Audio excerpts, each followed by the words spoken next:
வணக்கம் friends, welcome to food and information Tamil. இதை விட ஒரு ஹெல்த்தியான பிரேக்ஃபாஸ்ட் இருக்கவே முடியாதுங்க அப்படின்னு சொல்கிற அளவுக்கு ஒரு ஹெல்த்தியான பிரேக்ஃபாஸ்ட் ரெசிபி தான் இன்றைக்கி நம்ம பார்க்க போகிறோம். இது கிட்ஸ் ஸ்பெஷல் ரெசிபி. ஒரு ஃப்ரையிங் பேனில் கொஞ்சமாக எண்ணெய் சேர்த்துக்கோங்க. எண்ணெய் நல்லா சூடானதுக்கப்புறம் அதில் குட்டி குட்டியாக கட் பண்ணி வச்சுருக்க வெங்காயத்தை ஆட் பண்ணிக்கோங்க. வெங்காயம் நல்லா வதங்கினதுக்கப்புறமா அதில் 2 கேரட் இந்த மாதிரி சீவி ஆட் பண்ணிக்கோங்க. பின்னர் அதில் கொஞ்சமாக முட்டைகோஸ் ஆட் பண்ணிக்கோங்க. ஒரு 3 கையளவு முட்டைகோஸ் ஆட் பண்ணிக்கோங்க. பின்னர் இதில் ஃப்ரெஷ்ஷான நறுக்கி வச்சிருக்க கொத்தமல்லியை நம்ம ஆட் பண்ணிக்கலாம். இதில் நம்ம கொத்தமல்லி ஆட் பண்ணுறனால இது நல்ல ஃப்ளேவர் கொடுக்கும். தேவையான அளவு உப்பு சேர்த்து இதை நல்லா வதக்கிக்கோங்க. ஓகே, இதை நல்லா வதக்கியாச்சு. இப்போ நம்ம இதை ஒரு பவுலில் எடுத்து வச்சுக்கலாம். இது நல்லா ஆறுற வரைக்கும் கொஞ்ச நேரம் வெயிட் பண்ணுங்கள். இந்த காய்கறி எல்லாம் நல்லா ஆறிடுச்சு. இதில் இப்போ நம்ம 1 ஸ்பூன் மிளகுத்தூள் ஆட் பண்ணிக்கலாம். இந்த டிஷ்க்கு காரமே இந்த மிளகுத்தூள் மட்டும்தான். உங்களுக்கு இதில் மிளகுத்தூள் தவிர மிளகாத்தூள் இல்லைனா கரம் மசாலா இல்லைனா சில்லி ஃப்ளேக்ஸ் ஏதாச்சும் ஆட் பண்ணோன்னா நீங்கள் ஆட் பண்ணிக்கலாம். இது குழந்தைங்களுக்கு கொடுக்குறனால நான் வெறும் மிளகுத்தூள் மட்டும்தான் ஆட் பண்ணியிருக்கேன்.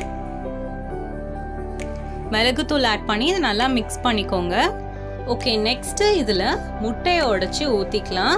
நான் இன்னைக்கு நாட்டுக்கோழி முட்டை எடுத்திருக்கேன். இது ஆர்டினரி எக்கை விட இது ரொம்ப ஹெல்த்தி. 5 முட்டை இதில் உடைச்சி ஊற்றிக்கோங்க. இதை நல்லா மிக்ஸ் பண்ணிக்கோங்க. பின்னர் தேவையான அளவு உப்பு ஆட் பண்ணிக்கோங்க. ஏன்னா நம்ம ஃபர்ஸ்ட்டு வெஜிடபிள்ஸ்க்கு மட்டும்தான் உப்பு ஆட் பண்ணியிருக்கோம். இதில் எக்குக்கும் நமக்கு உப்பு தேவைப்படும். அதனால கொஞ்சமாக எக்ஸ்ட்ரா உப்பு ஆட் பண்ணிக்கலாம். ஓகே, இதை நல்லா மிக்ஸ் பண்ணிக்கோங்க. நெக்ஸ்ட்டு ஒரு ஃப்ரையிங் பேன் எடுத்துக்கோங்க. அதில் ஃபுல்லாக ஆயிலை நல்லா அப்ளை பண்ணிக்கோங்க. இந்த பேனில் இப்போ இந்த எக்கு வெஜிடபிள் மிக்சரை நம்ம ஊற்றிக்கலாம்.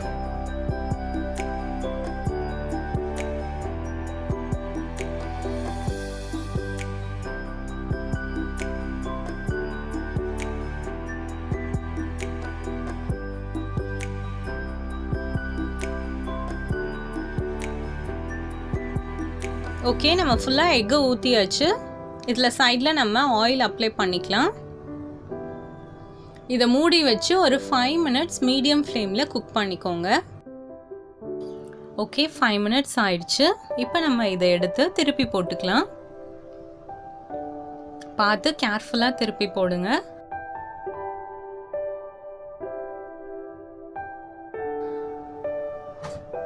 ஓகே, இதை திருப்பி போட்டாச்சு. இதையும் மூடி வச்சு ஒரு 5 மினிட்ஸ் நம்ம குக் பண்ணிக்கலாம்.